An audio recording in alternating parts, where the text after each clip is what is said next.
Hello दोस्तों, नमस्ते भाई, गुड इवनिंग। कैसे हैं आप लोग? मेरे प्यारे भाई कैसे हैं? बोलिए।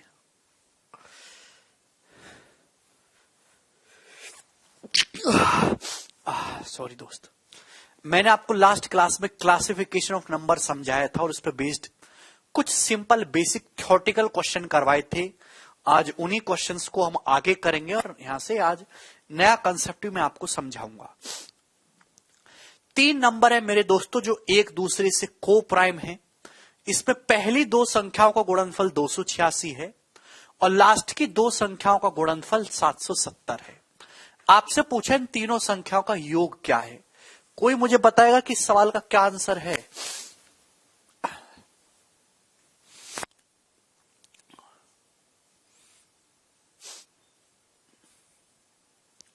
कोई मुझे बताने वाला है इस सवाल का क्या आंसर है? भाई हमने सपोज ऐसे 3 नंबर एबीसी ढूंढ लिए कि 3 नंबर एबीसी आपस में को प्राइम सहअभाज्य मैंने आपको पढ़ा है। ऐसे 3 नंबर जिनमें एक के अलावा कुछ भी कॉमन ना हो। इसमें पहली 2 संख्याओं की गुणा करें ए और बी की, तो ए और बी की गुणा करने पर 286 आता है 286। और लास्ट की 2 संख्याओं की गुणा करें मेरे दोस्तों बी और सी। बी और सी की जो गुणा करते हैं तो कितना आता है? 770 आता है, 770। तो आपसे पूछे इन तीनों संख्याओं का योग क्या है, यानी कि आपको एबीसी के मान निकालने हैं। तो क्या आप लोग मेंटली नहीं सोच सकते? है दीपक, बोलिए भाई। मुझे एक बात बताओ मेरे प्यारे भाई, सोचने की क्षमता बढ़ाइएगा जरा थोड़ी अपनी सी। सोचने की क्षमता बढ़ाइए मेरे प्यारे भाई अपनी। मेरे प्यारे भाई है भाई, अगर आप यहां ध्यान से देखो तो ए गुणा बी 286, बी गुणा सी 770 है। तो पहली 2 संख्याओं का गुणनफल दिया, आखिरी 2 संख्याओं को। दोनों ही संख्याओं में बी कॉमन है, दोनों ही चीजों में बी कॉमन है। तो आप मुझे बताइए कि बी एक ऐसा नंबर है जो 286 में भी आता है, 770 में भी आता है। सूरज कह रहे सर को प्राइम क्या है? सूरज आप जाके बेसिक पढ़िए पहले, उसके बाद इन सवालों को करिएगा। को प्राइम नंबर मतलब ऐसे नंबर जिनमें एक के अलावा कुछ भी कॉमन ना हो। बी एक ऐसा नंबर है जो 286 में भी आता है और 770 में भी आता है। मेरे दोस्तों थोड़ा दिमाग लगाइए, ऐसा कौन सा नंबर है जो 286 और 770 दोनों में आता हो? जवाब दीजिए। ऐसा कौन सा नंबर है जो 286 के भी अंदर आता हो? ऐसा कौन सा नंबर है जो 286 के अंदर भी आता हो और 770 के अंदर भी आता हो? जवाब दीजिएगा मेरे दोस्त जल्दी से। बिल्कुल सही, सभी बच्चों ने जवाब दिया। देखिए सभी बच्चे कम से कम इतना तो सोच सकते हैं कि यार ये नंबर भी 11 से कटता है, ये नंबर भी 11 से कटता है, बहुत आसान नंबर है भाई। 11 से ये भी नंबर कटता है, 11 से ये भी नंबर कटता है। जब डिविजिबिलिटी रूल पढ़ लोगे तो आपकी चीजें आसान हो जाएंगी। 11 आ रहा है, लेकिन ये इवन नंबर है, ये भी इवन नंबर है, तो जाहिर सी बात है 2 से ये भी कटेगा, 2 से ये भी कटेगा। तो ये दोनों नंबर 11 के साथ साथ 2 से भी तो कट रहे हैं। ऐसा भी तो देखिए 22, तो वह बड़े से बड़ा नंबर जो 286 को भी काटता है, 770 को भी काट रहा है, ऐसा कौन सा नंबर है? 22 है भाई, 22। 286 जो है वो 22 से डिवाइड हो जाता है। 22 से कितनी बार जाएगा? 22 से कम 22 कितना बचेगा? 6। 22 × 66, 13 × 22। क्लियर है मेरे दोस्तों? ये जो 770 है ये भी 22 से डिवाइड हो जाएगा। कितनी बार जाएगा? देखिए थोड़ा दिमाग लगाना होता है। 22 से अभी 22 दूनी 44, सॉरी 22 × 66, 22 × 5 = 110, 22 × 35। तो यानी कि 286 को हम 13 × 22 लिख सकते हैं, 770 को 22 × 35। दोनों में 22 कॉमन है। बात समझ में आ रही? यानी कि जिन 3 दोनों में 22 कॉमन है मेरे प्यारे भाई। बी तो दोनों संख्याओं में आ रहा है कि जिन 3 संख्याओं के बारे में आप बात कर रहे हो वो कौन कौन से? 13, 22 और 35। आपने हिट एंड ट्रायल से निकाला, हिट एंड ट्रायल से सॉल्व नहीं किया है, सॉल्व करने की कोई जरूरत ही नहीं है। 13, 22 और 35, इसमें पहली 2 संख्या गुणा करेंगे 286 आएगा, आखिरी 2 की गुणा करेंगे 770 आएगा। ये तीनों नंबर आपस में को प्राइम है, सहअभाज्य, एक के अलावा इनमें कुछ भी कॉमन नहीं है। आपसे इन तीनों संख्याओं का सम पूछा है, तो तीनों को जब मैं जोड़ूंगा तो 35 + 35 70, तो इस सवाल का जो आंसर है वो 70 हो जाएगा। आप बोलोगे यस सर।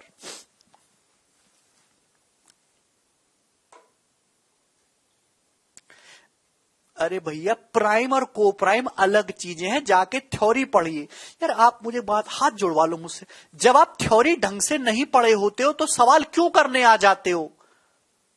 हम आपको जो 2 दिन टाइम खराब किए वो किस लिए किए कि आप थ्योरी ढंग से पढ़ लो तब सवाल करने आना। ये बताइए अगला सवाल, सवाल नंबर 15।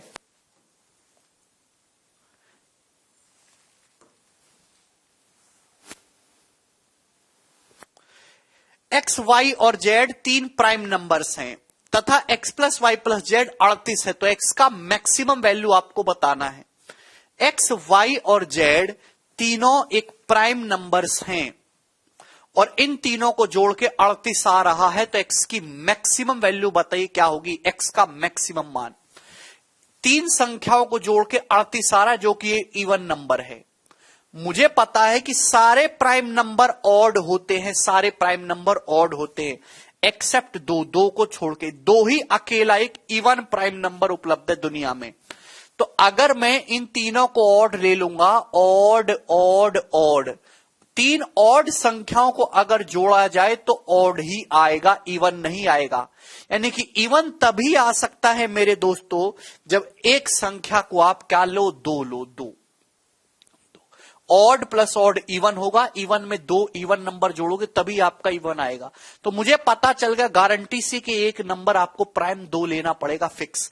आपको एक्स की मैक्सिमम वैल्यू निकालनी है। सवाल में पूछा इस एक्स का मैक्सिमम मान। देखिए कोई भी चीज अगर मैक्सिमम कब होगी?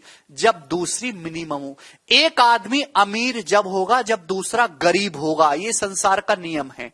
ठीक है, तो अगर एक्स मैक्सिमम करना है तो वाई को मिनिमम करना होगा, छोटे से छोटा लेना होगा। अगर वाई को आपने भाई 2 तो ले नहीं सकते, आपको ऑड ही लेना होगा 3, तो मेरे दोस्तों ये आ जाएगा 2 और 3 5, 33। एक्स का मान 33 नहीं हो सकता क्योंकि 33 एक प्राइम नंबर नहीं है। अगर आपने वाई को यहां पे 5 लिया, 5, क्योंकि 3 के बाद अगला प्राइम नंबर 5 ही होता है। अगर आप वाई को 5 लोगे तो 5 और 2 7, तो एक्स की वैल्यू आएगी 31 और 31 एक प्राइम नंबर होता है। 31 प्लस 7 38 भी हो रहा है। तो एक्स की जो मैक्सिमम वैल्यू है वो क्या हो सकती है? 31 हो सकती है और यही सवाल का आंसर होगा ऑप्शन नंबर सी। सिंपल सी बात, 2 5 और 31 आपको यहां पे लेना होगा। बहुत शानदार सवाल था ये। आगे चलिएगा मेरे दोस्त, सवाल नंबर है 16।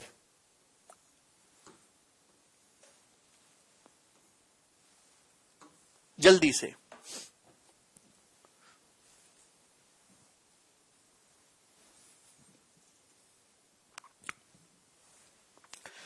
n is the smallest 3-digit prime number. When n is divided by 13, then what will be the remainder? n 3 अंकों की सबसे छोटी अभाज्य संख्या है। जब n को हम लोग 13 से डिवाइड करते हैं तो रिमाइंडर क्या होगा? तो कोई मुझे इस क्लास में बताने वाला है कि 3 अंकों की सबसे छोटा प्राइम नंबर क्या होता है? बोलो। बच्चा कह रहा सर मोटिवेट कर दो, 28 एज हो गई है। रमन चिंता ना करो, ऐसी मोटिवेशन लेते रहो 38 के भी हो जाओगे, चिंता ना करो। नौकरी मत लेना, मोटिवेशन लेते रहना। ठीक है भाई। 3 अंकों की सबसे छोटा प्राइम नंबर क्या होता है? एक्चुअल में 3 अंकों की सबसे छोटी संख्या होती है 100। 3 अंकों का सबसे छोटा नंबर है, पर ये प्राइम नहीं है। 100 तो प्राइम है नहीं। 101, 100 के बाद आता है 101 जो प्राइम नंबर है। 101 किसी पहाड़े में आता है, किसी संख्या से कटता है नहीं। 101 1 और 101 के अलावा किसी से नहीं कटता। 3 अंकों का सबसे छोटा प्राइम नंबर है। सवाल में यही पूछा है, यही है n का मान 101 है। इसको 13 से भाग करेंगे तो क्या शेषफल आएगा? 13 सत्ते 91 जाएगा, 10 रिमाइंडर बचेगा। 10 इस सवाल का आंसर होगा ऑप्शन नंबर डी। अच्छा, अगर इस सवाल में यहां स्मॉलेस्ट की बजाय, बिल्कुल बेसिक सवाल है मेरे दोस्तों, अगर लार्जेस्ट कर दिया होता तो क्या आंसर होता? लार्जेस्ट।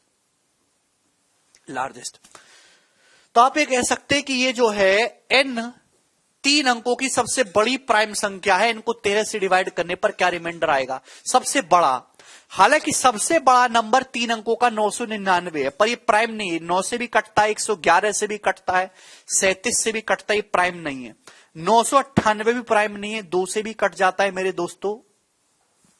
फिर नीचे आएंगे 997। 997 किसी से नहीं कटता, 1 और 997 के अलावा। तो 997 3 अंकों की सबसे बड़ी प्राइम संख्या है। क्लियर है मेरे दोस्त? 997। जब आप इसको 13 से भाग करेंगे तो क्या शेषफल आएगा? भाग करना तो जानते हो कि वो भी मुझे बताना पड़ेगा कि कैसे भाग करते हैं। 13 सत्ते 91, 8 7 13 चिंग 78 9। तो सवाल का आंसर कितना आ जाता? फिर 9। शेषफल हो जाता 9। वाह दीपक,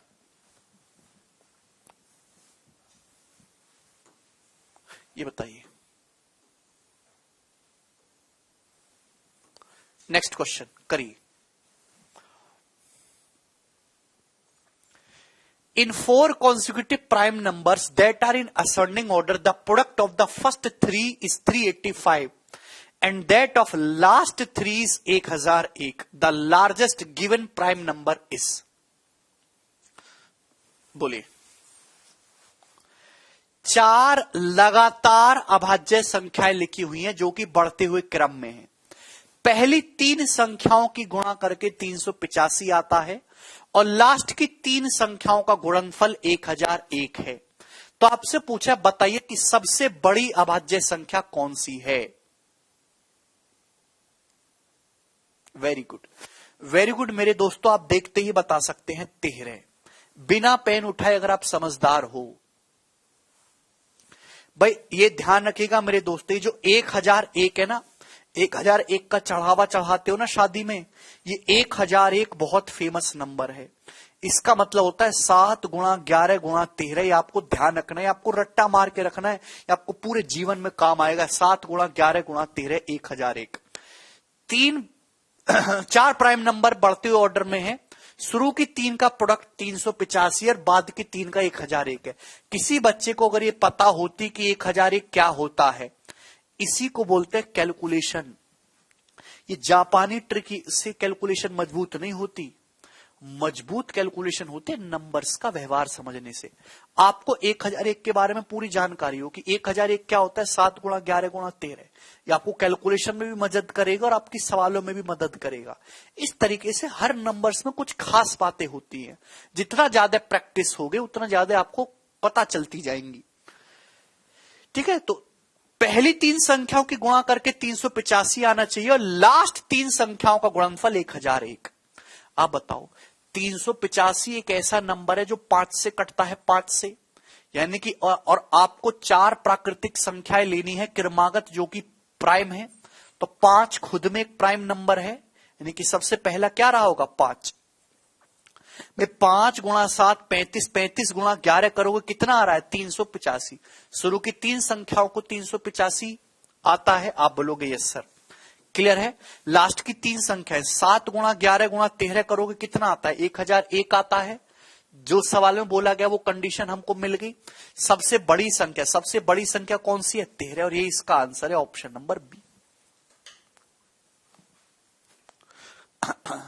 आगे चलेंगे भैया जी, अगला सवाल बताइए, सवाल नंबर 18। बस बहुत इंपॉर्टेंट सवाल, बहुत इंपॉर्टेंट।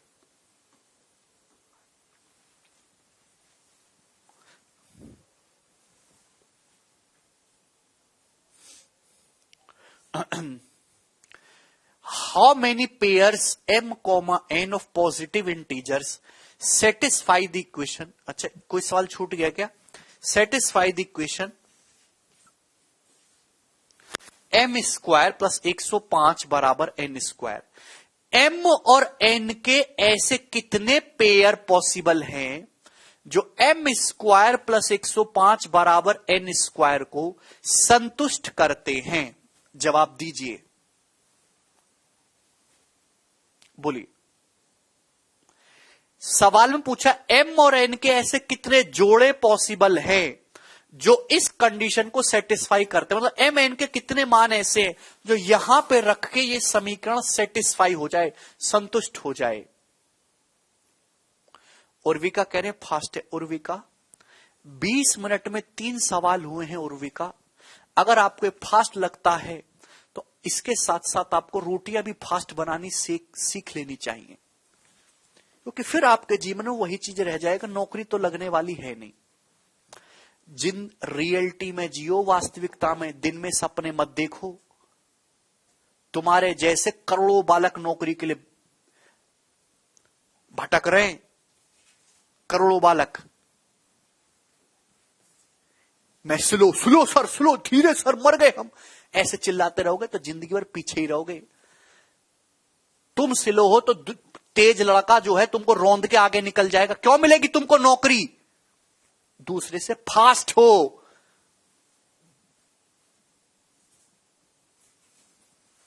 बुद्धि का यूज करो। अपना जितना भी आज तक जीवन में पड़ा है उसको सारा लगा दो। एम और एन के ऐसे कितने मान हैं जो इस इक्वेशन को सेटिस्फाई करते हैं? आप बताओ। एम स्क्वायर को अगर आप उधर ले जाओगे, अलजेब्रा पढ़ा है, एम स्क्वायर उधर ले जाओगे, ये भी नहीं आता कुछ बच्चों को, है ना। N square minus M square बराबर 105 ही हो जाएगा। हाँ जी बताइए, 105।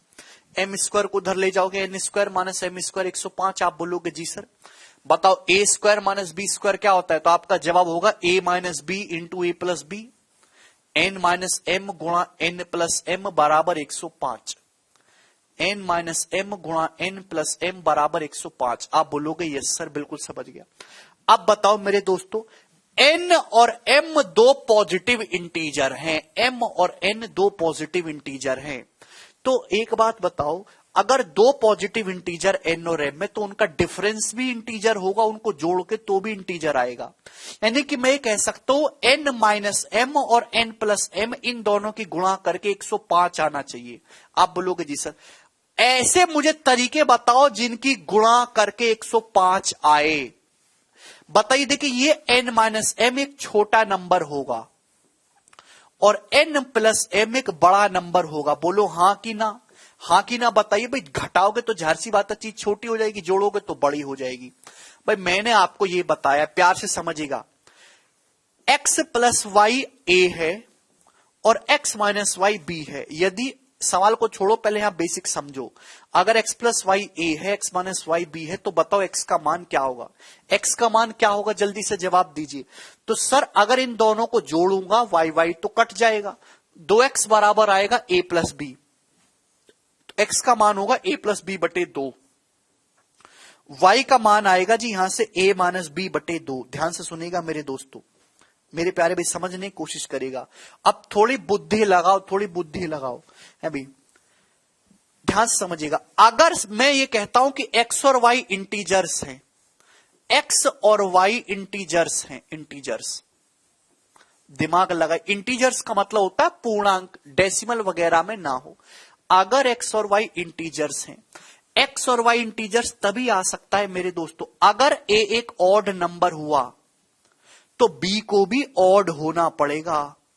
भाई ध्यान से देखिएगा, यहां बटे में 2 आ रहा है, यहां भी बटे में 2 आ रहा है। x और y इंटीजर्स तभी बन सकते हैं जब a प्लस बी 2 से कट जाए, यानी कि a प्लस बी एक इवन नंबर बने। a प्लस बी एक इवन नंबर होगा तभी 2 से डिवाइड हो पाएगा। अगर a प्लस बी का मान ही ऑड हो गया तो 2 से डिवाइड करके तो डेसिमल में चला जाएगा, इंटीजर आएगा ही नहीं।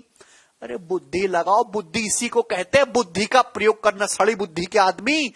भाई बट a माइनस बी बटे 2 है, तो a माइनस बी की जो वैल्यू है वो क्या होनी चाहिए? इवन होनी चाहिए। इवन, इवन को 2 से ही तो डिवाइड, इवन ही तो 2 से डिवाइड हो सकता है, कोई ऑड नंबर 2 से थोड़ा ना डिवाइड होगा।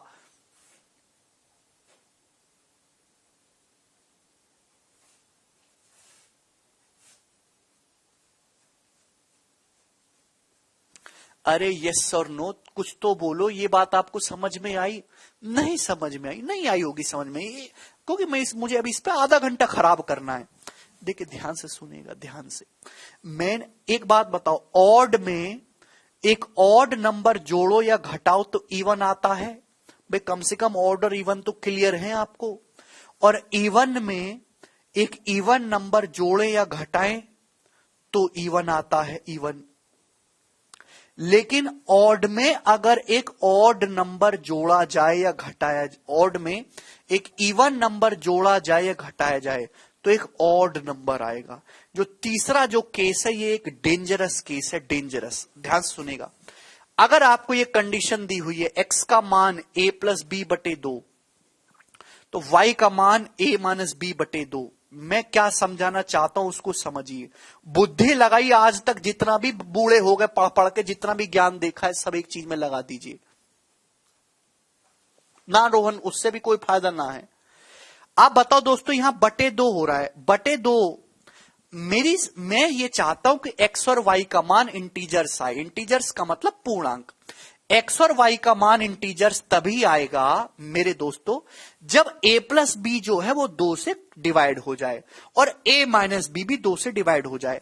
अगर a प्लस बी सपोज जैसे 17 आ गया, 17 को 2 से डिवाइड करोगे 8.5 हो जाएगा, जो कि इंटीजर है ही नहीं। तो मेरे दोस्तों अगर a को ऑड ले रखा है आपने तो b को भी दोस्तों ऑड ही लेना पड़ेगा, क्योंकि मेरे बच्चों ऑड में ऑड जोड़ेंगे, ऑड में जैसे आप ऑड करोगे तो ही तो इवन होगा और इवन तो 2 से डिवाइड हो जाएगा। बात समझ में आई कि नहीं समझ में आई? क्लियर है? ठीक है ना। अगर आपने a को इवन लिया है तो b को भी आपको इवन ही लेना होगा, जिससे कि इवन में हम इवन ऐड करेंगे तो इवन हो जाए और 2 से डिवाइड हो जाए। लेकिन अगर आपने तीसरा केस लगा दिया, तीसरा केस मतलब अगर आपने a को ऑड ले लिया और b को इवन ले लिया, एक ऑड ले लिया एक इवन ले लिया, एक ऑड ले लिया एक इवन ले लिया, तो x का मान तो दशमलव में चला जाएगा, y का मान भी दशमलव में चला जाएगा, जबकि x और y होना चाहिए इंटीजर्स में। ठीक नहीं समझ में आया है? अब आपको एग्जाम्पल से समझिए, ये एग्जाम्पल है, यहां से बताऊंगा, अलग से नहीं लूंगा। देखिए n और m दो इंटीजर हैं, n square minus m square 105 है, तो n माइनस m गुणा n प्लस m बराबर क्या आ जाएगा जी? 105। आप बोलोगे जी सर। बताओ मेरे दोस्त एक बात बताइए, ऐसे कितने तरीके हो सकते हैं जिनमें दो संख्याओं की गुणा करके 105 आता हो? ध्यान रखना कि n माइनस m छोटा है, n प्लस m बड़ा है। तो सर एक तो तरीका होगा सबसे पहला कि सर 1 गुणा 105 है भाई, प्यार से समझिएगा। आप n माइनस m को 1 मान लीजिए, n प्लस m को 105 मान लीजिए, समझिएगा। n माइनस m छोटा नंबर है 1 ले लीजिए, n प्लस m बड़ा नंबर है मेरे दोस्तों 105 ले लीजिए। बोलो प्यारे बच्चे समझ आ रही है आप लोगों को मेरी बात? आप बोलोगे हाँ जी सर। 1 गुणा 105 करोगे 105 आता है, तो यहां से n का मान कितना आएगा? चूंकि ये भी ऑड नंबर है और ये भी ऑड नंबर है, एक में 105 जोड़ूंगा 106 होता है, और एक में जब 105 जोड़ूंगा इवन हो जाएगा, इवन को 2 से डिवाइड करेंगे 53। अभी यहां से m का मान निकालेंगे मेरे दोस्तों तो 105 माइनस 1/2 मेरे दोस्तों कितना आ जाएगा? 52। तो एक तो देखिए 53 और 52 आ गई ना इंटीजर वैल्यू 53 और 52 की, आ गई इंटीजर वैल्यू। आप बोलोगे हाँ जी सर बहुत बढ़िया, यानी कि m की जगह 52 और n की जगह 53 रखेंगे तो ये इक्वेशन सेटिस्फाई होगी। क्लियर है? तो n और m का मान यहां से इंटीजर आया है। इंटीजर क्यों आ पाया? कि n माइनस m भी ऑड हो रहा है और n प्लस m भी ऑड हो रहा है। क्लियर है? आप बोलोगे यस सर। सर 1 और 105 ही क्यों ले विवेक? सब कुछ लेंगे, सब कुछ। जिसको ना समझ में आए वो केवल वीडियो को देखता रहे, आधे घंटे 1.5 घंटे 2 घंटे बाद उसको समझ में आएगा। तुरंत परेशान होने की जरूरत नहीं है। अभी मैंने आपको एक केस समझाया कि 105 को ये लिख सकते हो 1 गुणा 105, ऐसे भी तो लिख सकते हो भाई 3 से कटता है क्या? ये है भाई, तो ये जो 105 है ये नंबर ऐसा किससे है? 3 से कटता है, 35 से 105। आप बोलोगे जी सर। अभी और किससे कटता है जी? ऐसे भी लिख सकते हो 5 गुणा 21, 21 पंजे 105। आप ये भी लिख सकते हो भैया जी 7 गुणा 15, 15 सत्ते 105। बताइए बच्चों क्या इसके अलावा और कुछ लिखा जा सकता है? हाँ बिल्कुल बताइए, क्या इसके अलावा और कुछ लिखा जा सकता है 105 को? अब एक बच्चा कहेगा हाँ जी सर बिल्कुल लिख सकते हैं, 15 सत्ते 105 ऐसे भी तो लिख सकते हैं। प्यारे बच्चों एक बात बताओ भाई, n माइनस एम छोटा नंबर होगा, n प्लस एम बड़ा नंबर होगा, तो n माइनस एम को छोटा लेना है, n प्लस एम को बड़ा लेना है। आप तो यहां उल्टा कर रहे हो, n माइनस एम को बड़ा कर दिया, n प्लस एम को छोटा कर दिया। इससे तो n और m का मान पॉजिटिव आएगा ही नहीं, आपको पॉजिटिव लाना है n और m की वैल्यू, तो ये चीज पॉसिबल नहीं है, आप ऐसे नहीं ले सकते। यानी कि 4 ही केस बनेंगे मेरे प्यारे भाई, 4 ही केस बनेंगे। क्लियर है? इसके अलावा तो और कुछ नहीं है। आलोक, एक एक ऑड नंबर होता है, 1 इवन नहीं होता। इस 4 के अलावा और कोई केस पॉसिबल नहीं है। समझ में आया? देखिए, अगर आप पहला केस लोगे प्यारे बच्चे, पहला केस दोस्त अगर आप लोगे 1 गुणा 105, भाई ये भी ऑड है, ये भी ऑड है, तो यहां से n और m दोनों के मान इंटीजर आएंगे। अगर आप दूसरा केस लेंगे, भाई n माइनस एम को 3 मानोगे, n प्लस एम को 35 मानोगे, तो प्यारे बच्चों आप यहां से ये कह पाओगे सर n माइनस एम भी एक ऑड नंबर है, n प्लस एम का मान भी ऑड है, तो यहां से n और m दोनों का मान इंटीजर आएगा। क्लियर है? अगर आप तीसरा केस लोगे 5 गुणा 21, भाई यहां से भी n और m की वैल्यू निकल के आ जाएगी इंटीजर, दोनों ऑड नंबर है। भाई यहां आप ये वाला केस देखोगे, n माइनस एम की वैल्यू 7, n प्लस एम की वैल्यू 15 है, तो यहां से भी आपके n और m की वैल्यू निकल के आ जाएगी। ठीक है जी, आएगा भैया राकेश, पॉजिटिव इंटीजर से आएगा। तो टोटल कितने केस बनेंगे n और m के? इन चारों केसेस से 4 अलग अलग वैल्यूज निकल के आएंगी। तो टोटल कितने पेयर बने दोस्तों? 4 पेयर बने। अरे समझ में आया?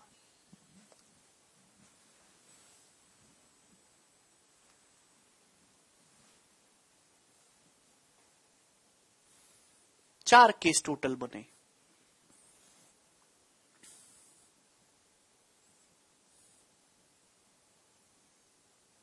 सर ऐसा सवाल एग्जाम में आए तो मैक्सिमम कितना टाइम लगेगा? मैक्सिमम से मैक्सिमम 20 से 30 सेकंड। जितना भी बकवास करा था केवल आपको समझाने के लिए करा था, लेकिन एग्जाम में सवाल आएगा तो केवल आपको इतना करना है। ठीक है जी, अभी भी नहीं सब। पॉजिटिव इंटीजर मतलब क्या है? एक बालक पूछ रहा पॉजिटिव इंटीजर मतलब क्या है। वाह बेटा वाह।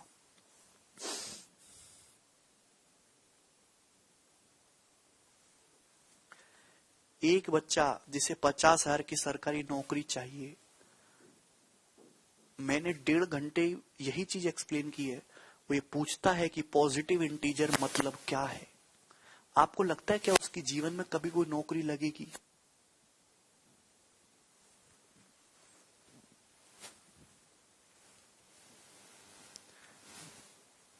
अगर आप पढ़ाई में बहुत ज्यादा कमजोर हैं और इस तरह के सवाल पूछते हैं तो आप सरकारी नौकरी से अपने आप को थोड़ा दूरी बनाइए। जीवन में और भी बतेरे काम हैं जो किए जा सकते हैं।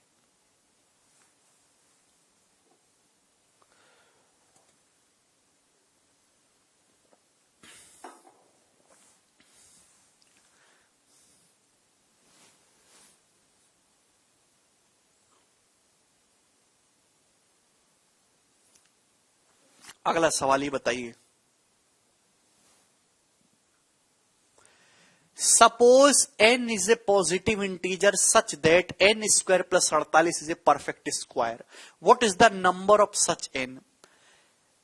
भाई ये बोला गया, मान लीजिए n इस प्रकार का एक धनात्मक पूर्णांक है। धनात्मक पूर्णांक का मतलब गिनतियां 1 2 3 4 5 6 7 8 9 10 इस तरीके से। n इस प्रकार का एक धनात्मक पूर्णांक है कि n स्क्वायर प्लस 48 एक पूर्ण वर्ग है। बच्चों आप जानते पूर्ण वर्ग क्या होता है? Perfect square number. मैं आपको क्लियर कर देता हूं, परफेक्ट स्क्वायर नंबर क्या होते हैं। परफेक्ट स्क्वायर नंबर हिंदी में कहेंगे पूर्ण वर्ग संख्या, पूर्ण वर्ग संख्याएं। और मेरे दोस्तों दूसरा perfect cube number, perfect cube numbers. जवाब दीजिए मेरे दोस्तों कि परफेक्ट स्क्वायर नंबर क्या होते हैं? ऐसे नंबर जिनको n स्क्वायर फॉर्म में लिखा जा सके, ऐसे नंबर मेरे दोस्तों जिनको किसी नंबर की पावर 2 फॉर्म में लिखा जा सके। एग्जाम्पल के लिए मेरे दोस्तों 81, एक परफेक्ट स्क्वायर नंबर। 81 को क्या लिख सकते हो, 9 स्क्वायर। 169 एक परफेक्ट स्क्वायर नंबर है, इसको लिख सकते 13 का स्क्वायर। बोलो बात समझ में। 400 एक परफेक्ट स्क्वायर नंबर है, लिख सकते हैं 20 स्क्वायर। समझ में आया। ऐसा कोई भी नंबर जिसको हम एन स्क्वायर फॉर्म में लिख सकते हैं उसको हम परफेक्ट स्क्वायर कह सकते हैं, मतलब जिसका अंडर रूट आसानी से निकल जाए। आप बोलोगे जी सर। तो मैं दोस्तों आपके सामने एक सवाल लिखता हूं अभी। 33 की पावर 56 क्या ये एक परफेक्ट स्क्वायर नंबर है बच्चों? 33 की पावर 56 क्या ये एक परफेक्ट स्क्वायर नंबर है? 33 की पावर 56 क्या ये एक परफेक्ट स्क्वायर नंबर है? सवाल को भूलिए, पहले आप हमें ये बताइए। हां जी, नहीं है। 33 की पावर 56 क्या ये एक पूर्ण वर्ग संख्या है? भाई 33 की पावर 56 को आप ऐसे नहीं लिख सकते। 33 की पावर 28 उसकी होल पावर 2, 28 दूनी 56 हो गया। पावर तो 2 हो गई ना भाई। 33 की पावर 28 की तो होल पावर 2 हो गई ना। यानी कि अगर किसी भी नंबर की पावर इवन हुई तो वो हमेशा एक परफेक्ट स्क्वायर नंबर हो जाएगा। अगर किसी भी संख्या की पावर इवन कर दी जाए इवन, तो हमेशा वो एक पूर्ण वर्ग संख्या, एक परफेक्ट स्क्वायर नंबर होगा। Is that clear to you? Yes और नोट? मैं आपसे सवाल पूछता हूं कि 137 की पावर 841 क्या ये एक परफेक्ट स्क्वायर नंबर है? क्या ये पूर्ण वर्ग संख्या है? तो आपका जवाब होगा बिल्कुल नहीं सर। क्यों नहीं? क्योंकि यहां पावर ऑड है। पावर ऑड नहीं होनी चाहिए। पावर ऑड नहीं होनी चाहिए। Clear? This is not a perfect square number. चलिए, इसी तरीके से मेरे दोस्तों परफेक्ट क्यूब है। परफेक्ट क्यूब नंबर का मतलब मेरे दोस्तों ऐसी संख्या है जिसका क्यूब रूट आसानी से निकाला जा सके, मतलब जिनको एन क्यूब फॉर्म में लिखा जा सके। एग्जाम्पल के लिए 64 64 बताइए दोस्तों कैसा नंबर है? 64 परफेक्ट क्यूब है कि 64 को आप लिख सकते हो 4 का क्यूब। 4 का क्यूब आप बोलोगे जी सर। किसी को इसमें कोई परेशानी? जैसे कि 27 को आप लिख सकते हो 3 का क्यूब। 125 ये सब परफेक्ट क्यूब नंबर है, आप इसको कह सकते हो 5 का क्यूब। क्लियर है? 64, 27, 125 ये परफेक्ट क्यूब नंबर है। समझ में आया? तो प्यारे बच्चे मैं आपके सामने एक नंबर लिखता हूं अभी। 107 की पावर 87 क्या ये एक परफेक्ट क्यूब नंबर है? यस और नो? सर मैथ में स्पीड कैसे बनाए? विष्णु पूछ रहे। विष्णु, कब्रिस्तान में जाके खोपड़ी पे आपको तपस्या करनी है। हिगड़म भिगड़म सब हींग मसाला मिर्च बढ़िया से डाल के तपस्या करनी है और पढ़ाई से दूर रहना है। बिल्कुल पढ़ाई से दूर रहना है। बिल्ली का बाल रखना है आपको, भूरी काली नीली पीली बिल्ली का। रात को 12 बजे परफेक्ट टाइमिंग पे कब्र पे बैठ के हल्दी मिर्च नींबू लहसुन सब लेके जाइएगा। ओम भट भटम ओम करिएगा, मैथ ठीक हो जाएगा। पढ़ाई से बिल्कुल दूर रहना है, बिल्कुल दूर, ठीक हो जाएगा। अबे गधो, क्या सुनना चाहते हो मेरे इस मुंह से? मैथ ठीक करना है तो ज्यादा मेहनत करो, ज्यादा सवाल लगाओ। और क्या बोलूंगा मैं? बुड़ुम बुड़ुम बुड़ुम बोलूंगा।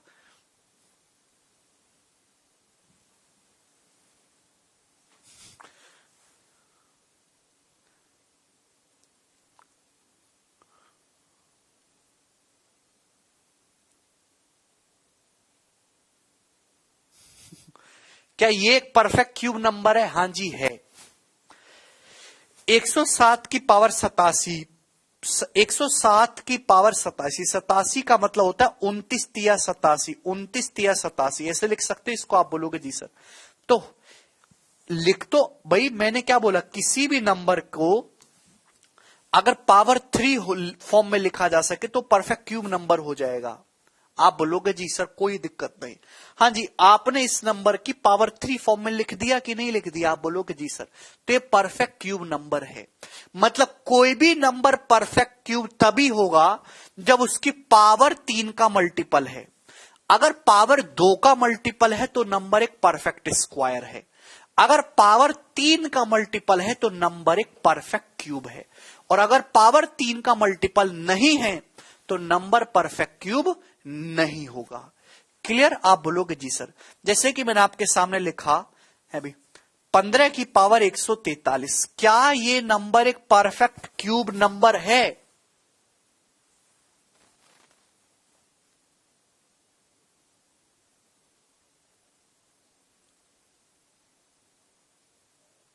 क्या ये नंबर एक परफेक्ट क्यूब नंबर है?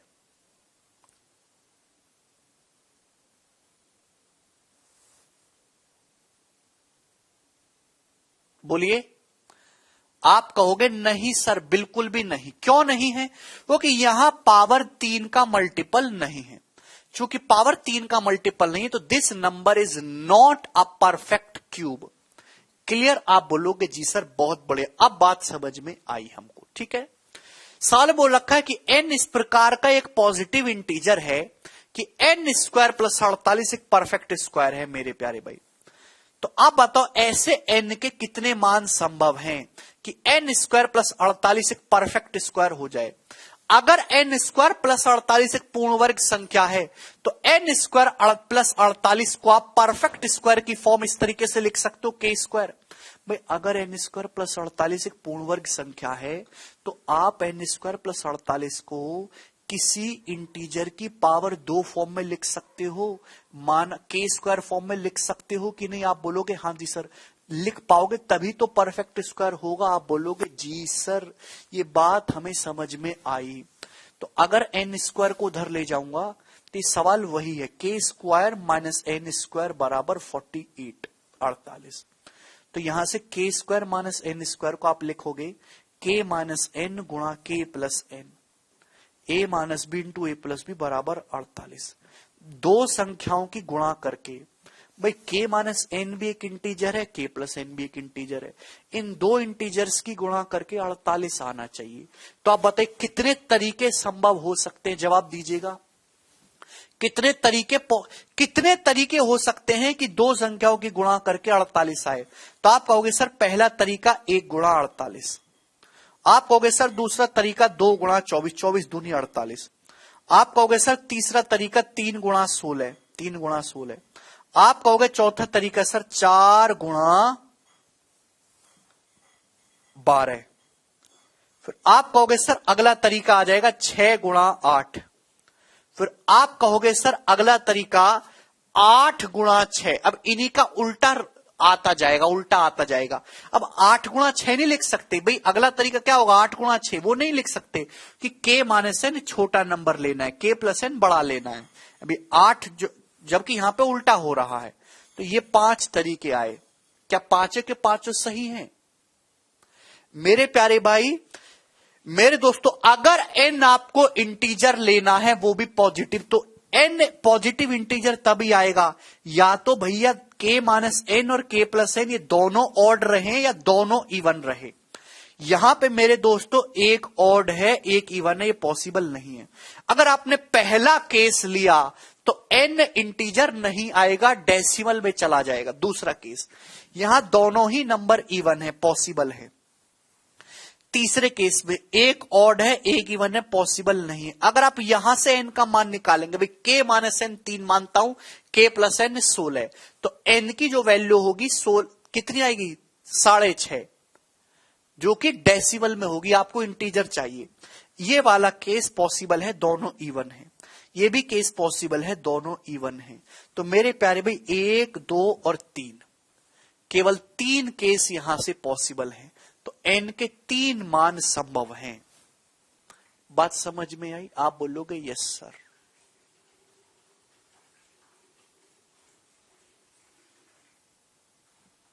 बहुत अच्छा सवाल था। इस सवाल का सोर्स क्या है मैं वो भी बताऊंगा। ये सवाल सीडीएस के एग्जाम का पूछा हुआ है, एज इट इज सीडीएस के पेपर का। ये बताइए सवाल नंबर 20,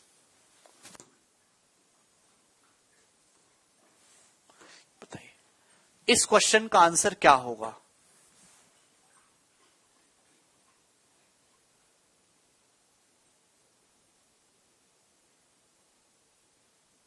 हाँ अभिषेक, अभिषेक कह रहे हैं ऐसे ट्रायल से तो काफी टाइम लगेगा। हाँ अभिषेक भाई, लग जाने दो, दिक्कत क्या है? अगर किसी सवाल में टाइम ज्यादा लग रहा है तो दिक्कत क्या है? भाई मैंने आपको ऐसे सवाल भी कराया जो देखते ही हो जा रहा है, किसी सवाल में टाइम ज्यादा लग रहा है। पेपर में हर टाइप का क्वेश्चन आता है, ऐसा सवाल भी जो 5 सेकंड में भी होगा और ऐसा सवाल भी आएगा जिसमें 50 सेकंड भी लगेंगे। आप हर सवाल को एक तराजू में तोलना बंद कर दीजिए।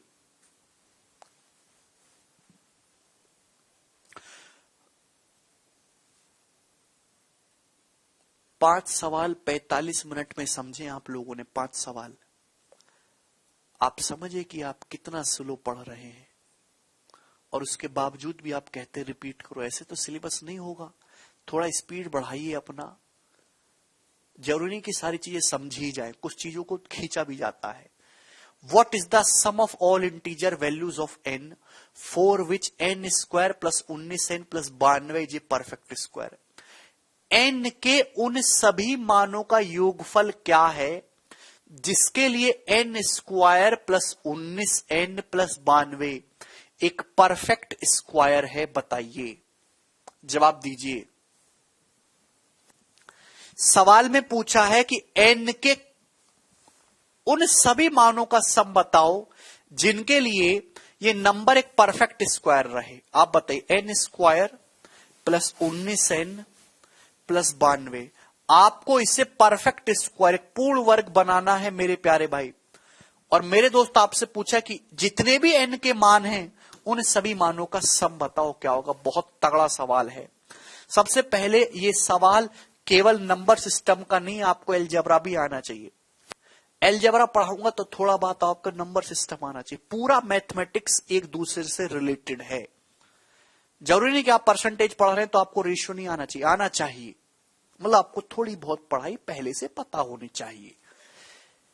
मेरे दोस्तों, आपको इसको परफेक्ट स्क्वायर बनाना है। सभी बच्चों ने पढ़ा है कि a प्लस बी का होल स्क्वायर जो होता है वो a square plus B square plus 2ab होता है।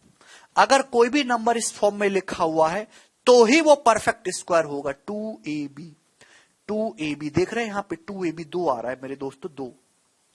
तो अगर मुझे इस परफेक्ट स्क्वायर बनाना है तो दो रास्ते, एक तो रास्ता होगा n स्क्वायर प्लस 19n। 19 देखिए मेरे दोस्तों, परफेक्ट स्क्वायर बनाना है इस चीज को, 2ab, हमेशा 2 पे फोकस करिए। देखिए ये चीज बहुत इंपॉर्टेंट है, बहुत ज्यादा इंपॉर्टेंट है ये 2ab, 2ab। आपके पास सबसे पहले 2 होना चाहिए जो कि एक इवन नंबर है, उसके बाद a और b और इन दोनों का स्क्वायर। 19 में तो 2 आता नहीं है, तो 19n को आप ऐसे लिख सकते हो 18n प्लस n। आप बोलोगे यस सर। भाई 92 है, 92 को आप ऐसे लिखोगे 81 प्लस 11, 81 प्लस 11। ऐसा मैंने क्यों किया? क्योंकि 18n का मतलब है, जो 18 है इसका मतलब है 2 गुणा 9 गुणा n। परफेक्ट स्क्वायर बनाने के लिए n का स्क्वायर चाहिए जो आपके पास है, और 9 का स्क्वायर चाहिए, 81 होता है 9 का स्क्वायर। तो इस 92 को हमने 81 प्लस 11 लिख लिया जो कि 92 हो गया। इससे फायदा क्या हुआ कि ये नंबर एक परफेक्ट स्क्वायर बन गया कि नहीं बन गया? जवाब दीजिए। ये n प्लस 9 का परफेक्ट स्क्वायर बन गया कि नहीं बन गया? जवाब दो दोस्त। बना कि नहीं बना? आप बोलोगे जी सर। और प्लस n प्लस 11 मेरे दोस्तों, यस और नो बताइए, यस और नो बताइए। बन गया n प्लस 11 का परफेक्ट स्क्वायर? आप बोलोगे यस सर। यानी कि मैं इस संख्या को इस तरीके से लिख सकता हूं, आप बोलोगे जी सर।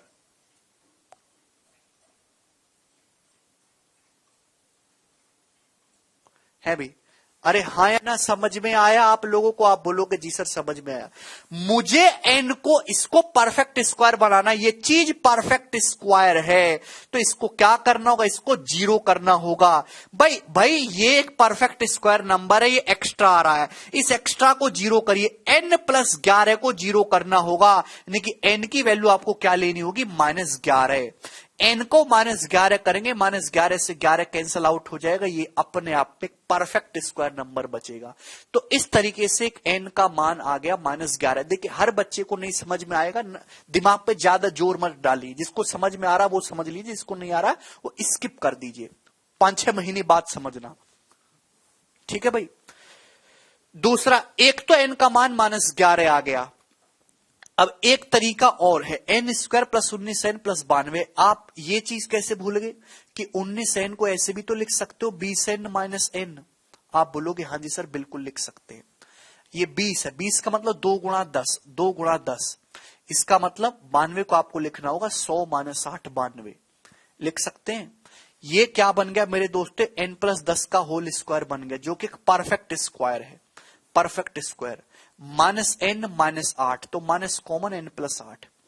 तो आप ये कह सकते हैं मेरे दोस्तों कि ये एक परफेक्ट स्क्वायर नंबर है। दिखाई दे रहा है भाई, n + 10 के स्क्वायर में परफेक्ट स्क्वायर आ रहा है। ये n² + 19n + 92 को इस फॉर्म में लिखा जा सकता है, n + 10 का स्क्वायर। लेकिन ये n - n + 8 हो रहा है, तो ये आपको हटाना होगा, आपको डिलीट करना होगा, इसको 0 करना होगा। n + 8 की वैल्यू 0 करेंगे तो n का मान कितना आ जाएगा, -8।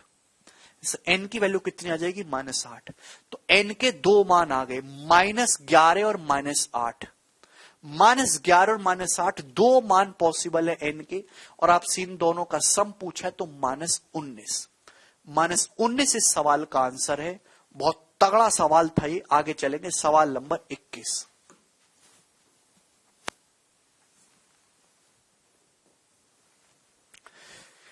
If the sum of digits of number 10 की power n - 1, where n is a natural number, is equal to 3798, then what is the value of n? सवाल में बोल रखा है यदि संख्या 10 की पावर n - 1 के, 10 की पावर है, ये पावर में लिखा हुआ दोस्तों, इसके अंकों का योग 3798 है, जहां n एक नेचुरल नंबर है, तो बताइए n का मान क्या है। पहले तो आप ये समझ लो कि जैसे मैं आपसे कहूं 10 की पावर 2 - 1, क्या मतलब होता है इसका, 100 - 1 99। मैं आपसे कहता हूं 10 की पावर 3 - 1, क्या मतलब है इसका, 1000 - 1 999। सेम इसी तरीके से अगर मैं आपसे कहूं 10 की पावर n - 1, कंसेप्ट समझ लो पहले, इस बात का क्या मतलब है। तो आप कहोगे इस बात का मतलब है सर 999 कितनी बार, n बार। 9999999 कितनी बार, n बार। ये इस बात का मतलब है। क्लियर, समझ में आया कि नहीं समझ में आया। पहली बात तो 10 की पावर 2 - 1, पावर 2 है तो 9 आएगा 2 बार, पावर 3 है 9 आएगा 3 बार। 10 की पावर n - 1, 9 कितनी बार आएगा, n बार आएगा। ठीक, सवाल में बोला है कि इस संख्या के अंकों का योग 3798 है, तो आप बताइए n की वैल्यू क्या है। तो क्या आप ये नहीं समझ गए, बुद्धि लगाओ, भगवान ने बुद्धि लगाने के लिए दी है कि 10 की पावर n - 1 का मतलब ये है, इसके डिजिट को जब आप जोड़ेंगे तो क्या आएगा, करवाते हैं सुखदेव भाई। भाई 999 ये डिजिट है, 9 को n बार जोड़ेंगे तो कितना आएगा, 9 + 9 + 9 + 9 + 9, कितनी बार जोड़ेंगे, n बार, तो कितना आएगा, 9n आएगा। Very good Govind. अभी ये डिजिट का सम आएगा, 9 को n टाइम्स जोड़ेंगे 9n। सवाल में कितना दिया है, 3798 दिया है डिजिट का सम। तो n की वैल्यू कितनी है, तो आपका जवाब होगा सर 9 चौक 36, 9 दूनी 18, कम 9 दूनी 18, 422। 422 इस क्वेश्चन का आंसर है, ऑप्शन नंबर बी। बहुत प्यारा सवाल था ये। आगे चलेंगे दोस्तों, सवाल है आपके सामने 22। करिए, 10 सेकेंड है प्यारे बच्चों आपके पास।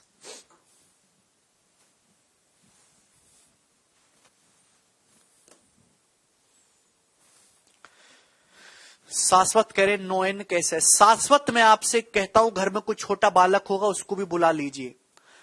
9 को n बार जोड़ा जाए तो कितना आएगा, एक संख्या है 9 9 9 9 9 9 9 n बार, उसके डिजिट्स को जोड़ना है। मतलब 9 + 9 + 9 + 9 n बार करना है। कितना आएगा? टोकरी प्लस टोकरी प्लस टोकरी प्लस टोकरी n बार जोड़िए तो कितनी टोकरी हो जाएंगी? टोकरी गुणा n हो जाएंगी।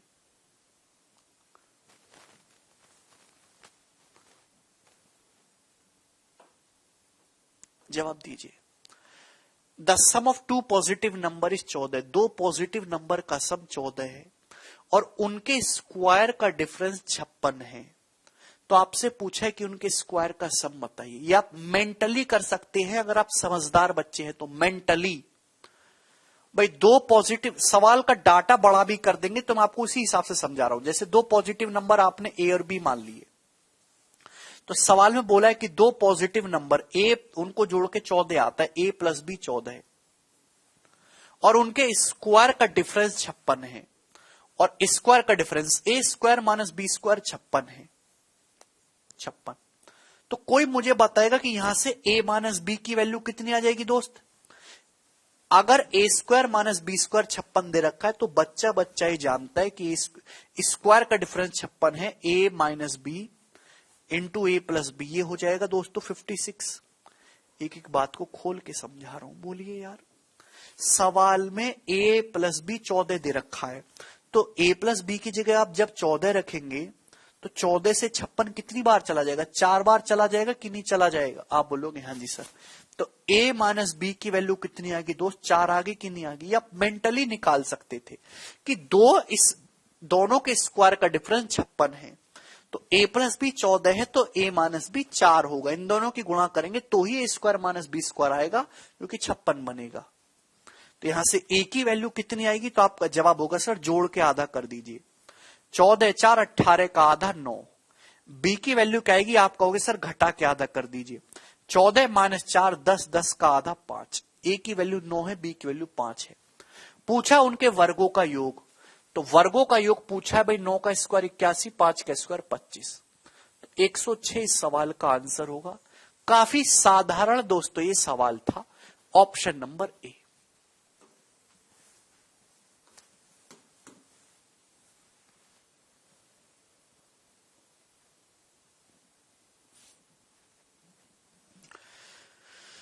ये बताइए मेरे दोस्तों क्या आंसर है इस सवाल का? अब बिना पेन उठाए बताना है जिस क्वेश्चन को, बिना पेन उठाए। दो संख्याओं के बीच का डिफरेंस 6 है, उनके स्क्वायर का डिफरेंस 60 है, तो उनके घनों का योगफल बताइए। बिना पेन उठाए, लिखना नहीं है।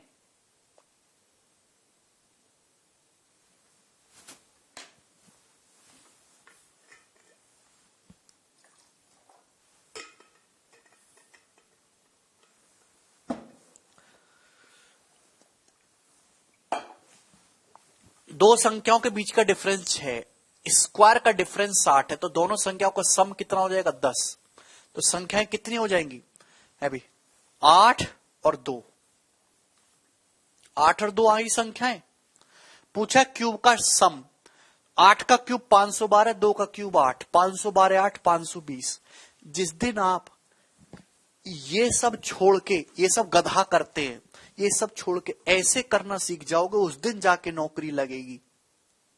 उस दिन। उसके लिए आपको प्रैक्टिस चाहिए बहुत ज्यादा। आगे चलिए, अगला सवाल बनाइएगा। सवाल नंबर 24, जवाब दीजिएगा।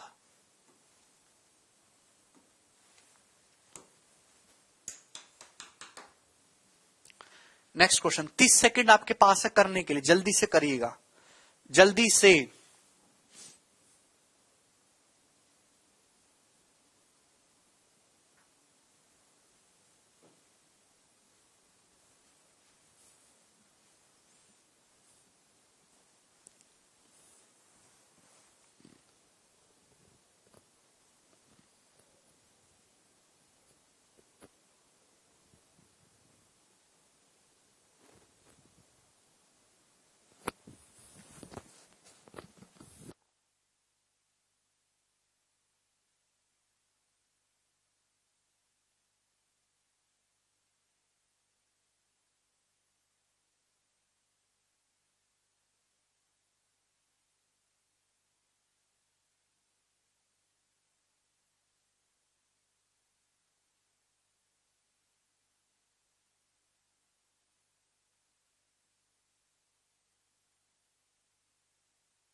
हाँ जी, जवाब दीजिए क्या आंसर है। If the product of 3 consecutive positive integers is 15,600, यदि 3 लगातार धनात्मक पूर्णांक का गुणनफल 15,600 है, तो इन पूर्णांकों के वर्गों का योग क्या है। अगर आप इस सवाल को बेसिक से करने लगे तो माना पहली संख्या x, दूसरी x+1, तीसरी x+2, इनकी गुणा करो, गुणा करते रहो, क्यूबिक इक्वेशन बनेगी, कई साल उसमें लगेंगे। 3 लगातार, जब सवाल में बोला है 3 लगातार पॉजिटिव संख्याओं की गुणा करके 15,600 आ रहा है, तो आपको हिट एंड ट्रायल से बिना सॉल्व किए केवल अंदाजा मार के अपने दिमाग का यूज करके 3 नंबर मुझे ऐसे बताइए जो लगातार भी हों और उनकी गुणा करने पर 15,600 आए। नहीं सिद्धार्थ, करिए। तो आपको यहां 15,600 के टुकड़े करने होंगे, फैक्टर, लगातार नंबर लेने हैं, उनकी गुणा करके 15,600 आए। तो मेरे दोस्तों 15,600 को आप लिख सकते हो 156 गुणा 100 है भैया, क्योंकि आपको लगातार नंबर लेने। 156 क्या होता है जी, 12 गुणा 13, नंबर्स की नॉलेज रखो। और 100 क्या होता है, तो आपका जवाब होगा सर 25 चौका 100, यही चीज आती है दिमाग में, 25 चौका 100। बस सवाल यही समाप्त हो जाता है। नंबर्स आपको लेने हैं लगातार। भाई 156 को देख के दिमाग में एक ही चीज आती है, 12 गुणा 13, 100 का मतलब 25 गुणा 100। 4 का मतलब होता है मेरे दोस्तों अल्टीमेटली 2 गुणा 2, 2 गुणा 2। तो आप कहोगे सर 12 दूनी 24 आया, 12 दूनी 24। आप बोलोगे हाँ जी सर आया 12 दूनी 24। 24 के बाद आया सर 25, आप बोलोगे हाँ जी सर आया 25 लगातार। 25 के बाद आया सर 13 दूनी 26, 26। तो 24, 25, 26 ये 3 नंबर आए कि नहीं आए, आप बोलोगे जी सर अब मजा आया।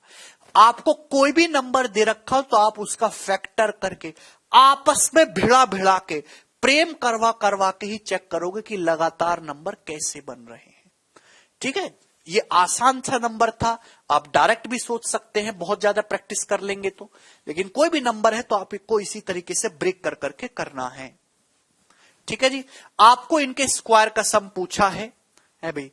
24 का स्क्वायर 576, 25 का स्क्वायर 625 और 26 का स्क्वायर 676, ये हो जाएगा।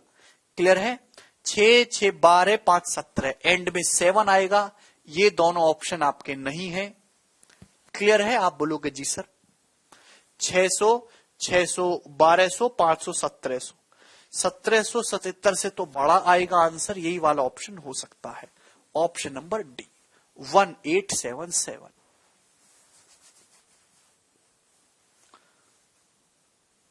ठीक है जी, आप बोलोगे जी सर बहुत शानदार। सवाल नंबर 30, ये मैं हटा रहा हूं सारे क्वेश्चन आपके सामने से।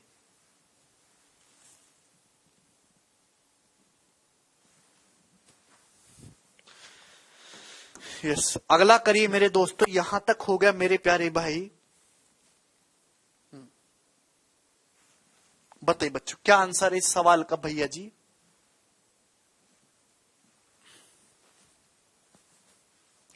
कोई कैलकुलेशन नहीं अंकिता, बच्चों की तरह थोड़ा ना जोड़ना है। The sum of squares of 2 natural consecutive odd numbers is 394। The sum of the numbers is, बहुत प्यारा सवाल, कितना प्यारा सवाल है। सवाल में दे रखा है कि 2 लगातार विषम संख्याओं के वर्गों का योग 394 हो रहा है। तो आपसे पूछा उन संख्याओं का योगफल क्या है, करिए। सवाल में बोल रखा है 2 लगातार नेचुरल नंबर के स्क्वायर का जो सम है, नेचुरल ऑड नंबर्स के स्क्वायर का सम 394 है। तो आपसे पूछा उन संख्याओं का योगफल क्या है।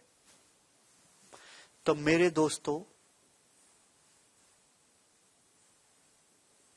2 लगातार विषम संख्याओं के वर्गों का योग 394 है। लगातार नंबर है। लगातार नंबर कैसे होंगे, जैसे कि 11 13 हो गया, 15 17 हो गया, 19 21 हो गया। अब देखिए दो लगातार नंबर है बेचारे, उनके स्क्वायर का सम 394। भाई अगर मैं 394 का आधा करूं तो लगभग लगभग कितना आएगा, तो आपका जवाब होगा सर ये आ जाएगा जी सर आपका 180 के नजदीक है, 190 है, 200 मान लो। अगर मैं इनका आधा आधा करूं तो मेरे 394 का आधा करूं तो 200 आएगा मेरे दोस्तों, 200 लगभग मेरे प्यारे भाई 200। तो आप मुझे, मैं डायरेक्ट तरीका बता रहा हूं बिना सॉल्व किए, बिना कुछ सॉल्व किए, दो लगातार नेचुरल नंबर के स्क्वायर का सम, लगातार विषम संख्याओं के स्क्वायर का सम 394 लगातार है। 394 का आधा करेंगे तो 200 आता है। आप मुझे दो ऐसे नंबर बताओ जिनके स्क्वायर एक 200 से कम हो, एक 200 से ज्यादा हो। आप मुझे दो ऐसे नंबर बताओ मेरे प्यारे भाई जिनका एक जो है 200 से कम हो, एक जो है लगभग 200 के नजदीक। ऐसे दो नंबर बताओ जिनका स्क्वायर 200 के नजदीक आता हो। तो आपका जवाब होगा सर 13 और 15। 13 और 15 ही दो ऐसे नंबर हैं जिनके स्क्वायर जो है वो 200 के नजदीक आते हैं। 169 और 225 जोड़ेंगे तो 394 हो रहा है कि नहीं हो रहा है। तो आपने बिना सॉल्व किए अंदाजे से पता लगा दिया कि नहीं। ऐसे दो नंबर्स बताओ जिनका स्क्वायर 200 के नजदीक आता हो, और दोनों नंबर कैसे होने चाहिए, ऑड होने चाहिए। तो आपका जवाब होगा सर 13 और 15। समझ में आया, 13 का स्क्वायर 169, 15 का स्क्वायर 225। डायरेक्ट मेंटली बिना देखते ही बता दिया आपने। 14 तो इवन हो गया, हम केवल ऑड की बात कर रहे हैं। तो 13 15 है दोनों संख्या, उनका सम पूछा 28 आ गया। ऐसे करना होता है। तो आप ये धीरे धीरे धीरे धीरे इन चीजों को सीखेंगे। अगला सवाल बताइएगा जी, अगला क्या होगा। हम सवाल नंबर आ जाते हैं 26 की तरफ। जी जवाब दीजिए बच्चों, क्या आंसर है इस सवाल का।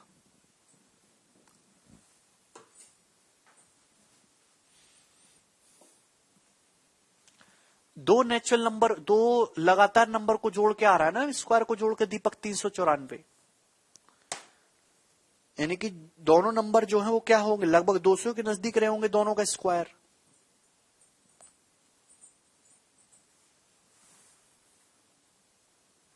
नहीं, 394 लगभग 400 के बराबर होता है कि नहीं, जिसे भाग करने में आसानी रहे। अरे यार आप थोड़ा दिमाग लगाओ भाई, दिमाग क्यों नहीं लगाते हैं आप। ये गणित है, अपनी अप्रोच को सुधारिए।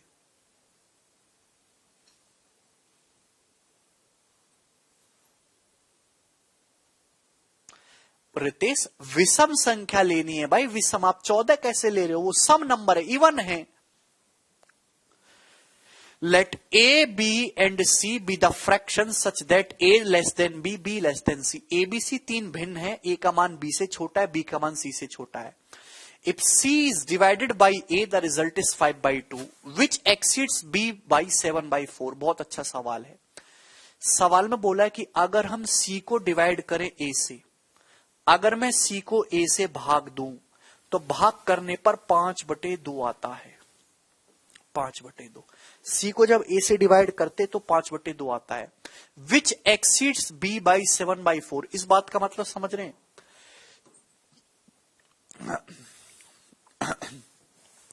यदि सी ए द्वारा विभाजित किया जाता है तो परिणाम 5/2 है, जो बी से 7/4 ज्यादा है। यानी कि जो 5/2 आ रहा है ये बी से कितना ज्यादा है, बी से 7/4 ज्यादा है। तो आप यहां से बी का मान निकाल सकते हैं दोस्त। क्या बच्चों आप यहां से बी का मान निकाल सकते हैं। मनोज यही तो समस्या है, बोलिए। सवाल की लैंग्वेज को प्रेम से पढ़िए।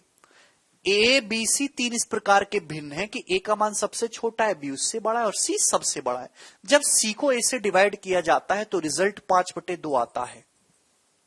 और ये जो 5/2 है बी से 7/4 अधिक है, तो 5/2 बराबर बी प्लस 7/4।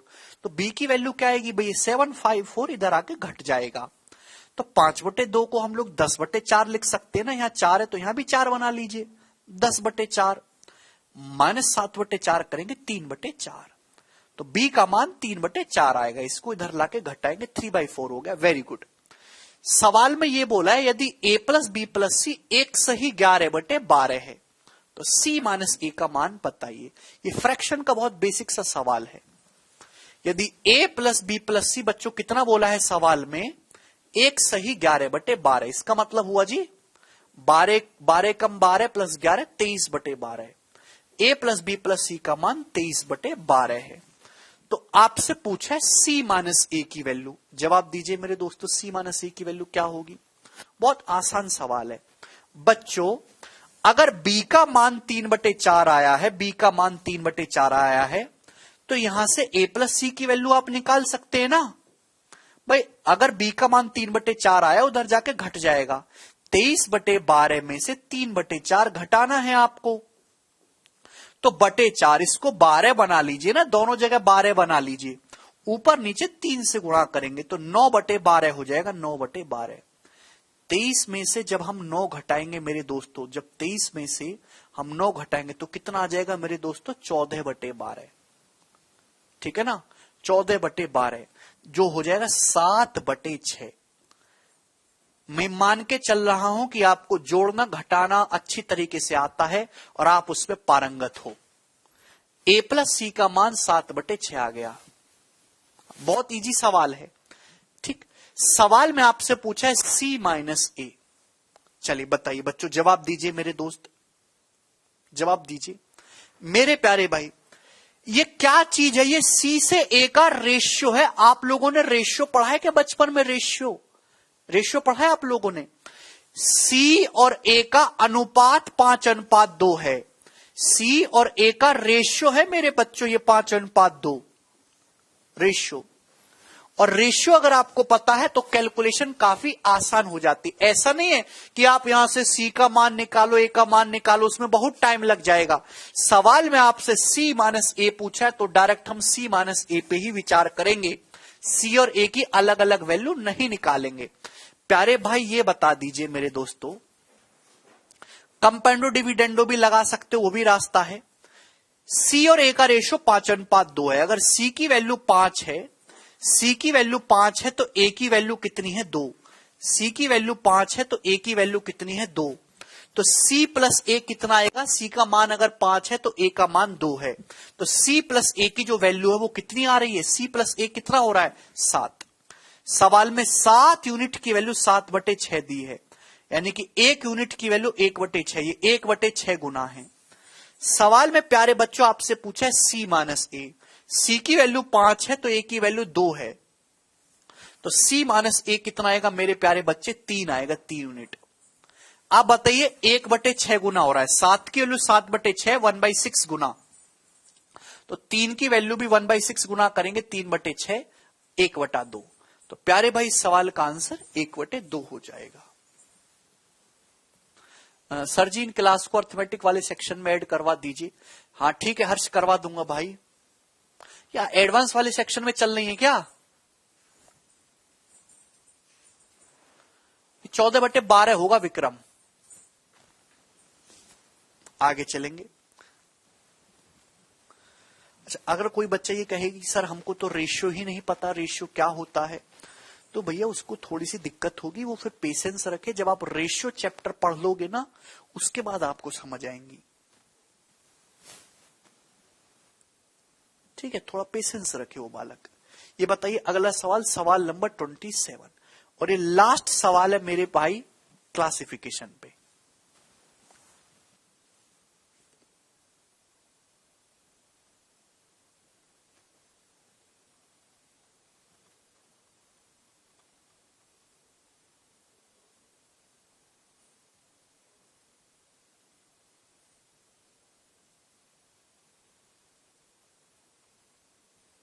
घटा के मानसी।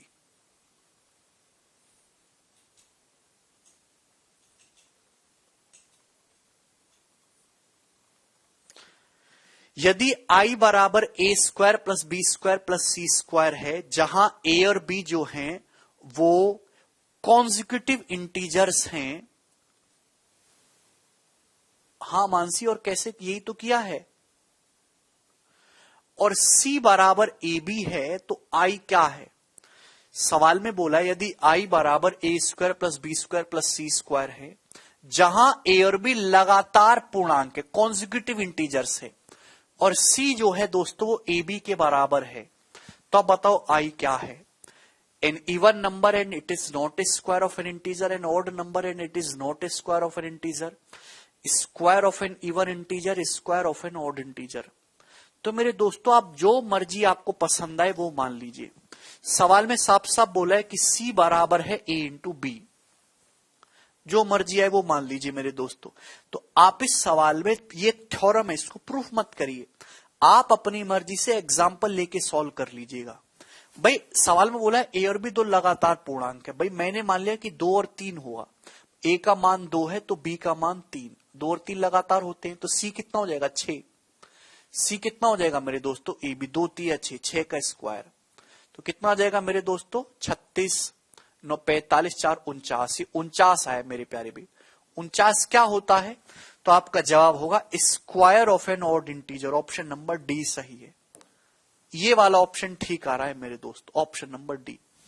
आप भाई ऐसा कर लीजिए कि A को 3 मान लेते हैं, B को 4, 3 स्क्वायर प्लस 4 स्क्वायर, तो मेरे दोस्तों C कितना आ जाएगा भाई? 3 चौक 12, 3 चौक 12, 12 का स्क्वायर, 144 में 25 जोड़ेंगे 169, 169 भी क्या होता है? 13 का स्क्वायर।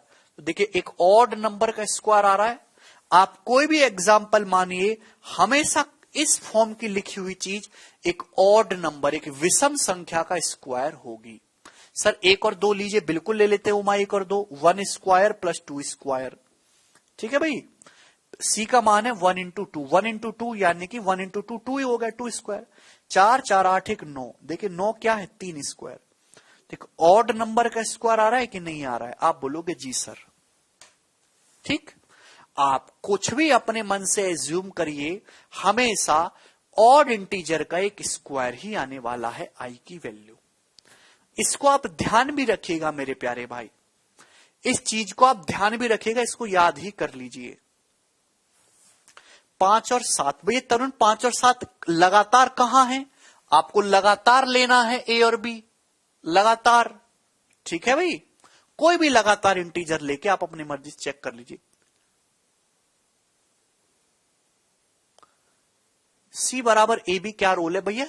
C की वैल्यू A गुणा B तो लिख रहे हैं, A को मैंने 2 माना, B को 3 माना, तो C 6 आएगा, 2 3 6, 6 का स्क्वायर तभी तो रखा हमने भाई, ठीक। मुझे लगता है कि हमारे सभी भाइयों को ये क्लास अच्छी तरीके से समझ में आई है, और कल जो है रिमाइंडर थ्योरम हम कल से शुरू करेंगे, जो कि बहुत इंपॉर्टेंट कंसेप्ट है। आज इतना ही छोड़ेंगे आपके लिए, चीजों को रिवाइज करिएगा, ठीक है। धन्यवाद भाई।